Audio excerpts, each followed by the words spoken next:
coming back to school with me.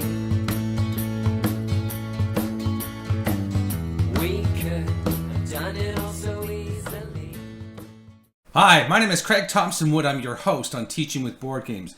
Here today on this episode of Kicking It Old School with what was one of my family's favorites, probably the favorite board game we played when I was younger, and that is Careers by Parker Brothers. So in looking at the number of players for Careers, I'm going to give it an A-. I give it the A- because it has, now nowhere in the box, I've looked all over the box and in the rule book, but it doesn't say specifically how many players it plays. We do have 6 pieces in here. There's spaces for 6 pawns, and so it could play up to 6 players, which is good. It's a little bit above my normal. Like I say, 4 is about the standard I see for games, and that's my B range. But it also has some rules, which I'd never played when I was younger, but they have rules for playing as couples, which is why I guess I didn't play when I was younger. But so you could play on teams where you're teams of 2, so 3 teams of 2 playing together, where you are combining your scores to try to win as a partnership.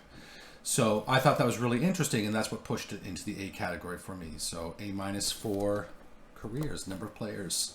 In consideration of learning for Careers, I'm actually going to give the game an A- again. I think that, in reviewing this game for this episode, I was surprised at just how much there is there. There is, a lot of reading, because you're having to read the cards that you're being given through the course of the game. There's experience cards, opportunity cards, plus you're reading all of the things all over the board in terms of what is happening. There's description of certain life events and things happening within your careers, with different things happening. You're constantly having to read parts of the board and cards in order to be able to navigate your way through the game. So a lot of reading in this game. But then the math too. I mean, one thing I love about the math, I'll just sort of quickly tell you about, is that they have this thing at the beginning, and this was where I thought Careers was really ahead of its time. To win the game, you have to have a formula that you want as your formula for success in life. It has to all equal 60. So you have a total of your money, your salary, with your fame and your happiness. So all those things combined have to equal a total of 60. So you can have 20, 20, 20 in $20,000 salary. I know it's an old game. 20 fame and 20 happiness, and so that will equal your 60. It all comes together. So you decide how it's going to be, though. You could have like 50 happiness, 10 fame, and 0 happiness. 50 salary, 10 fame, and 0 happiness. Yeah. So, I mean, however you choose to do it, it's completely up to you. But that's a secret thing that you have as your win condition that nobody else knows. And that's why I thought it was really cool. But then throughout the game, you're constantly dealing with things with money. You're looking at your salary. And I was even looking at the board again, and my goodness, they had things about depending on your salary, you would be paying taxes. And the taxes would be a percentage of your salary depending on how much you made.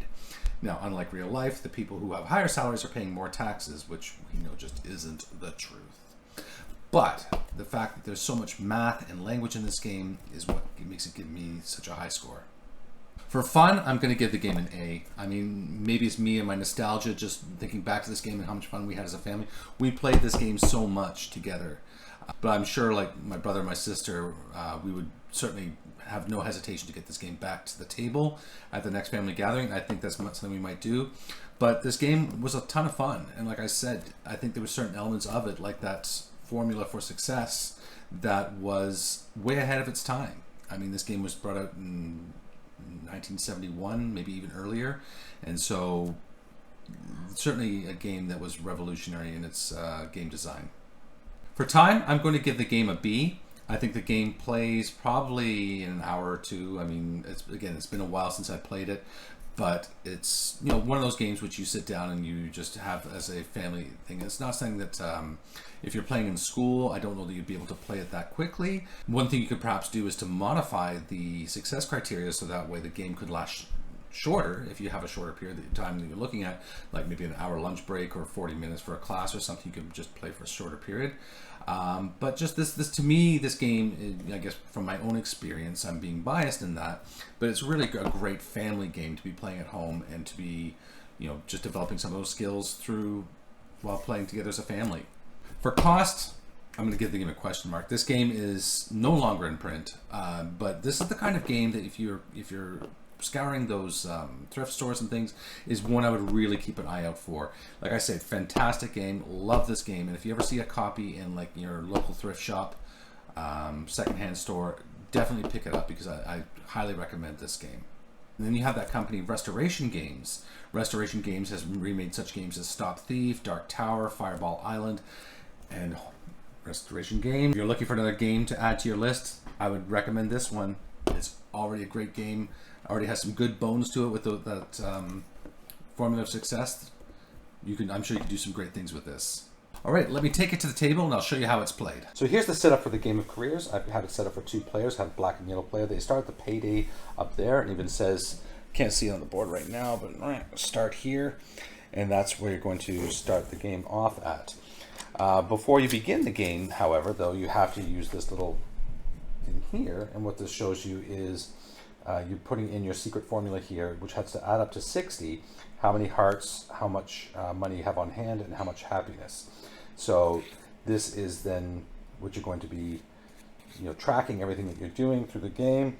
So these are the jobs that you're holding, what education you get, your salary level, and then you start to score any fame and happiness that you get into there. And that's going to be, then you fold this down so that you hide it from the other players. Like I said, it's kept secret throughout the game.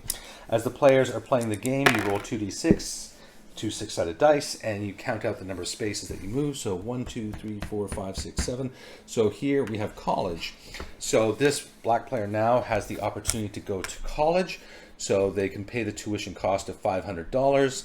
And if graduates land here, then they have to roll again. So say they take that opportunity, and now what they do is they would, they're now going to be entering college. So they pay the $500 out of their starting fees. Then the yellow players is going to go, and they roll a 10. So 7, 8, 9, 10. So now they have inflation where they have to pay 1/4 of their cash on hand.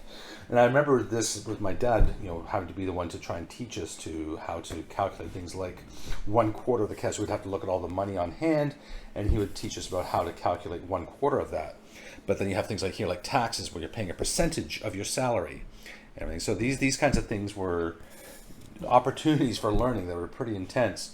Going back to the black player, now that they're on this track here, they're going to roll a 1d6, 1 6-sided dice as they move through these things. So they go 1, 2, 3, and they make the dean's list, so they get 2 hearts, 2 happiness. So then on their scoreboard, on their little score sheet, then they would add 2 happiness. The game is all about trying to navigate your way to the things that you want the most in order to achieve your personal goals that you've set out for yourself. And the first player who is able to successfully reveal to everybody else, okay, I have my fame, I have my money collected, and I have my hearts collected. I have won. They can reveal, prove it, and declare themselves the winner. And that is how you play careers. Well, that's going to wrap it up for today's episode of Kicking It Old School. If you have any questions about careers, or if you have any ideas for other games you might like to see on Kicking It Old School, or other games you might like to see on the channel at all, please leave me a message in the comment section below. My goal is to be doing weekly videos, and the content is always about educational games and education, game-based learning, gamification.